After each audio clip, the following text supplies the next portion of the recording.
শিল্পী ফরিদা পারভিন আর নেই। দেশ বরেণ্য লালন সঙ্গীত শিল্পী ফরিদা পারভিন আর নেই। ইন্না লিল্লাহি ওয়া ইন্না ইলাইহি রাজিউন। শনিবার 13 সেপ্টেম্বর রাত 10টা 15 তিনি মারা যান। তার জামাতা সাজ্জাদুর রহমান খান ডেইলি রং-এর মানুষ এ তথ্য নিশ্চিত করেছেন। মৃত্যুকালে তার বয়স হয়েছিল 71। তিনি স্বামী এবং 4 সন্তান সহ অসংখ্য গুণগ্রহী রেখে গেছেন। ফরিদা পারভিন দীর্ঘদিন ধরে বিভিন্ন ধরনের শারীরিক সমস্যায় ভুগছিলেন।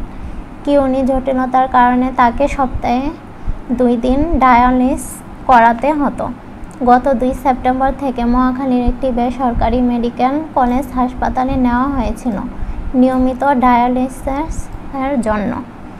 কিন্তু ডায়ালাইসিসের পর তার শারীরিক অবস্থা খারাপ হয়ে পড়লে চিকিৎসকরা হাসপাতালে ভর্তি করার পরামর্শ দেন।